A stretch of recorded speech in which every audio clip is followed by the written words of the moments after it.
नमस्कार दोस्तों, music theory में आपका बहुत बहुत स्वागत है। आज हम नया टॉपिक वर्ण और अलंकार पढ़ेंगे,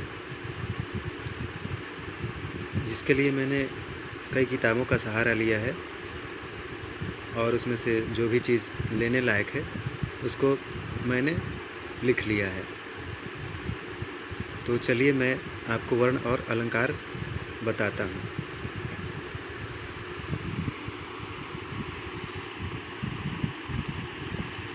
गायन क्रिया को ही वर्ण कहते हैं अथवा स्वरों के विधि अनुसार गाने को वर्ण कहा जाता है। भारत ने दो प्रकार के वर्ण बताए हैं। पहला नाट्योपयोगी वर्ण, जिनका संबंध उच्चारण भेद से है। इसके 4 प्रकार हैं: उदात्त, अनुदात्त, स्वरित और कंपित। दूसरा है संगीतोपयोगी वर्ण, जिनका संबंध स्वरों की आरोही, अवरोही, अस्थाई और संचारी अवस्था से है। हम संगीतोपयोगी वर्ण को ही ध्यान में रखकर पढ़ेंगे, क्योंकि नाट्योपयोगी वर्ण का ज़्यादा हमें आवश्यकता नहीं है। संगीत में वर्णों की 4 संख्या है। अस्थाई वर्ण, जब एक ही स्वर को बार बार दोहराया जाए, जैसे सा सा सा सा सा सा सा, रे रे रे रे रे, इस तरह से, वो अस्थाई वर्ण है। आरोही वर्ण, जब स्वरों का प्रयोग आरोहात्मक हो, यानी चढ़ते हुए, नीचे से ऊपर चढ़ते हुए हो, उसको आरोही वर्ण कहते हैं। तीसरा है अवरोही वर्ण, जब स्वरों का प्रयोग अवरोहात्मक हो, कहने का मतलब स्वरों का प्रयोग ऊपर से नीचे की ओर क्रमानुसार हो, उसको अवरोही वर्ण बोलते हैं। अगला है संचारी वर्ण। संचारी वर्ण में आरोही, अवरोही और अस्थाई का मिश्रण होता है, वही संचारी वर्ण होता है। आप उसका उदाहरण देख सकते हैं।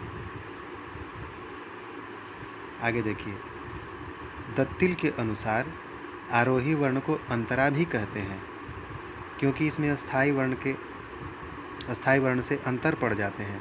अवरोही को आभोग भी कहते हैं। अवरोही क्रम से स्वरों में संचार करने वाला संचारी वर्ण होता है। इन्हें ही संगीत सोपान में प्रकारांतर से बताया है।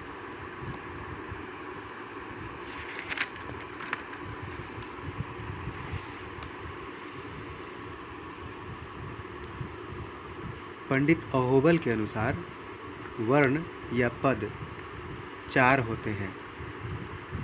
अस्थाई, यानी एक स्थान पर निश्चित। दूसरा अस्थाई, जिसमें अंतर पड़ता रहे। तीसरा संचारी, मतलब अग्रचारी, अर्थात ऊपर तार सप्तक के स्वरों तक ले जाए। चौथा है आभोग, गायन का जिसमें बिल्कुल भोग हो चुका हो। ये हुआ वर्ण। अब आइए अलंकार पढ़ते हैं। वर्णों के विशिष्ट क्रम को अलंकार कहते हैं। भरत के अनुसार अलंकार 4 वर्णों पर आधारित होते हैं। वही 4 वर्ण जो हमने पहले पढ़ा: अस्थाई, आरोही, अवरोही और संचारी। संगीत में अलंकार 2 रूपों में हो सकते हैं। संगीत में अलंकार 2 रूपों में हो सकते हैं। एक तो वे जो स्वर के क्रम के रूप में होते हैं, और दूसरे वे जो गीति के सहजात धर्म होते हैं। गीति के धर्म होते हैं और गीति में उत्कर्ष लाते हैं। सारंगदेव के अलंकार पहले प्रकार के ही हैं और भरत के अलंकार दोनों प्रकार के हैं। भरत ने अलंकारों के 6 भेद बताए हैं: उच्च, दीप्त, मंद्र, नीच, द्रुत और विलंबित। उच्च क्या है? जोर से आवाज़ निकालना उच्च कहलाता है, और इससे थोड़ी और तेज आवाज़, दुगनी आवाज़ निकालना दीप्त कहलाता है। छाती से निकाली गई आवाज़ मंद्र है। मंद्र से भी हल्की आवाज़ नीच है। जल्दी जल्दी किया गया उच्चारण द्रुत कहलाता है और अधिक अवकाश यानी अधिक समय लेकर किया गया उच्चारण विलंबित कहलाता है। संगीत में प्रयुक्त अलंकारों की भांति भरत ने नाट्योपयोगी पाठ्य के लिए भी यही 6 अलंकार बताए हैं जो ऊपर हमने बताए, उच्च, दीप्त, मंद्र, नीच और द्रुत, विलंबित। ये भी यही नाट्योपयोगी, नाट्य के लिए भी यही अलंकार हैं।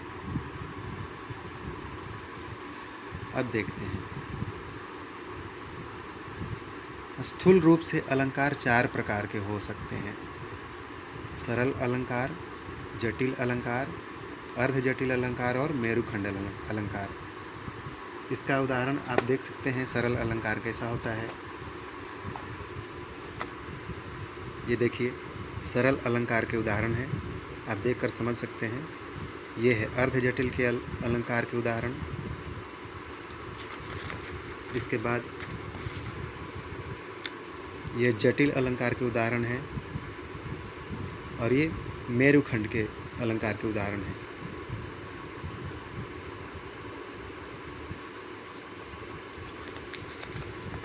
अब आइए, हमारे विद्वानों ने 6 प्रकार के पाठ्यांगों का भी वर्णन किया है। पाठ्यांग मतलब पढ़ने वाले, पाठ्य के लिए अंग। वो पाठ्यांग कौन कौन है? विच्छेद, अर्पण, विसर्ग, अनुबंध, दीपन और प्रशमन। विच्छेद क्या है? अर्थ के अनुसार वाक्य में कहाँ किस प्रकार विराम करना है, यह विच्छेद कहलाता है। अर्पण, श्रोताओं के कान में अपनी मधुर वाणी गूंजती रहे, इस प्रकार से उच्चारण करना अर्पण कहलाता है। विसर्ग, शब्दों को अर्थ के अनुसार कम या अधिक जोर से उच्चारण करना विसर्ग कहलाता है। अगला है अनुबंध, पदों के भाग को अर्थ के अनुसार अगले पिछले पदों से जोड़ना अनुबंध कहलाता है। फिर है दीपन और प्रशमन, ऊंचे स्वर तक चढ़कर बिना बेसुरे हुए धीरे धीरे नीचे उतरने को प्रशमन कहते हैं। और दीपन ठीक इसका उल्टा है, अर्थात स्वरों को चढ़ाते हुए ऊपर ले जाना ही दीपन कहलाता है।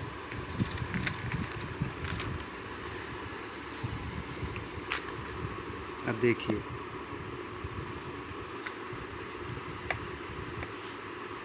सारंगदेव ने बताया है, जिन वर्णों के आदि एवं अंत में एक ही स्वर हो वे स्थायी वर्ण के अलंकार होते हैं। सारंगदेव के अनुसार इनकी संख्या 7 है। स्थायी वर्णों के अलंकार 7 है। कौन कौन? प्रसन्नादि, प्रसन्नांत, प्रसन्नद्यंत, प्रसन्न मध्य, क्रमरेचित, प्रस्तार और प्रसाद। इसका देखिए, मैं आपको दिखाता हूँ।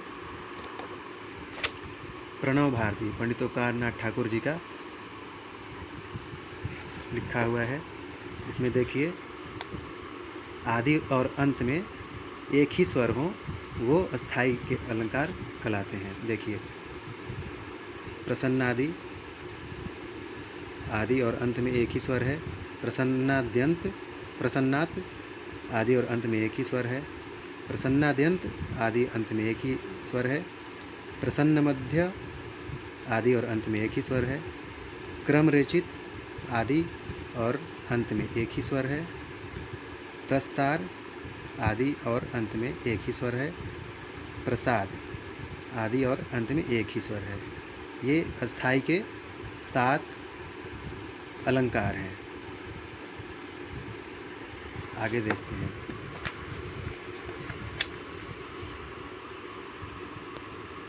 इसी प्रकार आरोही वर्ण के 12 अलंकार, अवरोही वर्ण के भी 12 अलंकार तथा संचारी वर्ण के 25 अलंकार सारंगदेव ने माने हैं। अतः कुल मिलाकर 56 अलंकार हुए। इसके अलावा भी सारंगदेव ने 7 अन्य अलंकार माने हैं। इस प्रकार सारंगदेव के अलंकारों की संख्या 56 + 7 63 मानी गई है। आइए देखते हैं। सारंगदेव ने ये 7 अस्थाई के अलंकार माने हैं। ये आरोही के अलंकार हैं। विस्तीर्ण, निष्कर्ष,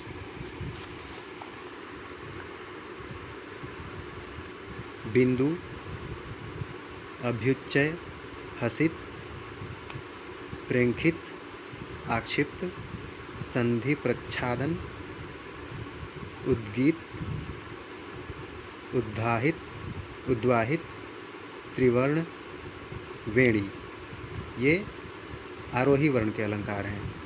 और इन्हीं को जब क्रम उल्टा कर देंगे वो अवरोही वर्ण के अलंकार हो जाएंगे। अवरोही वर्ण के अलंकार भी 12 ही हैं, उनका क्रम हो जाएगा उल्टा। वेणी, त्रिवर्ण, उद्वाहित, उद्गीत, संधि प्रच्छादन, इस तरह से इसका क्रम उल्टा हो जाएगा। तो अस्थाई के 7, आरोही के 12, अवरोही के भी 12 और संचारी के 25। संचारी के 25 अलंकार हैं। मंद्रादि, मंद्रमध्य, मंद्रांत, प्रस्तार, प्रसाद, व्यावृत्त, स्खलित, परिवर्तक, आक्षेप, बिंदु, उद्वाहित,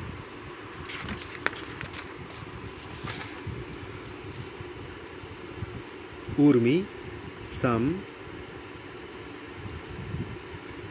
प्रेंख, निष्कुजित, श्रेण, क्रम, उद्घट्टित, रंजित, सन्निवृत्त, प्रवृत्तक, वेणु, ललित स्वर, हुंकार, राधमान और अवलोकित, ये 25 जो हैं संचारी वर्ण के अलंकार हैं। इसके अलावा भी अन्य 7 अलंकार सारंगदेव ने बताए हैं। वो 7 अलंकार हैं: तार मंद्र प्रसन्न, मंद्र तार प्रसन्न, आवर्तक, संप्रदान, विधुत, उपलोलक और उल्लासित। इस प्रकार सारंगदेव के कुल मिलाकर 63 अलंकार होते हैं। अब आगे देखते हैं। अहोबल ने ध्रुव, मठ्ठ, रूपक आदि जो 7 ताल हैं, उन 7 तालों पर आधारित 7 अलंकारों का वर्णन किया है। उनके 7 अलंकार कौन हैं? इंद्रनील, महावज्र, निर्दोष, सीर, कोकिल, आवर्तक तथा सदानंद। ये 7 तालों पर आधारित अलंकार हैं अहोबल के। इसके अलावा अहोबल ने कुल 69 अर्थात 69 अलंकार माने हैं। उनके अलंकारों के नाम देखें। अहोबल के अस्थाई के अलंकार देखिए: भद्र, नंद, जीत, सोम, ग्रीव, भाल, प्रकाश, ये अस्थाई वर्ण के अलंकार हैं। अब आरोही वर्ण के अलंकार देखिए: विस्तीर्ण, निष्कर्ष, गात्रवर्ण, बिंदु, हसित, प्रेंखित, आक्षिप्त, संधि प्रच्छादन, उद्गीत, उद्वाहित, त्रिवर्ण और पृथक वेणी, ये आरोही वर्ण के अलंकार हैं।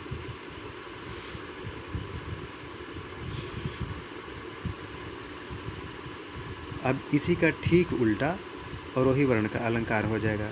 जिस तरह सारंगदेव का हुआ था, पहले पृथक वेणी होगा, त्रिवर्ण होगा, उद्वाहित होगा, इस प्रकार इसका उल्टा हो जाएगा। अब संचारी वर्ण के अलंकार देखिए: मंद्रादि, मंद्रमध्य, मंद्रांत, प्रस्तार, प्रसाद, व्यावृत्त, चलित, परिवर्त, आक्षेप, बिंदु, उद्वाहित,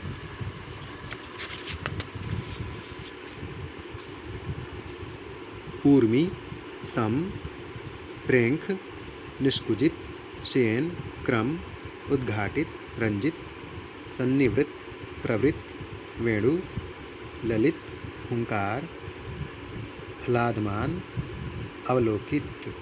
ये 26 जो हैं संचारी वर्ण के अलंकार माने हैं अहोबल ने।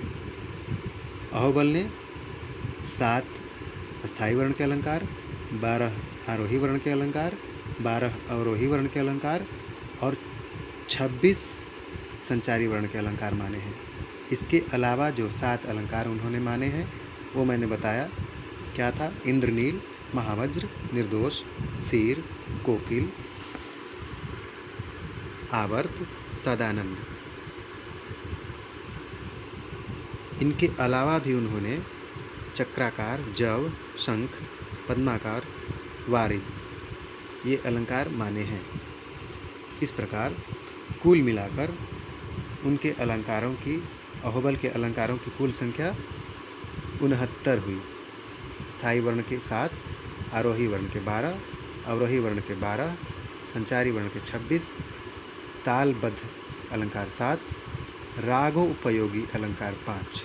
इस प्रकार 69 अलंकार हुए।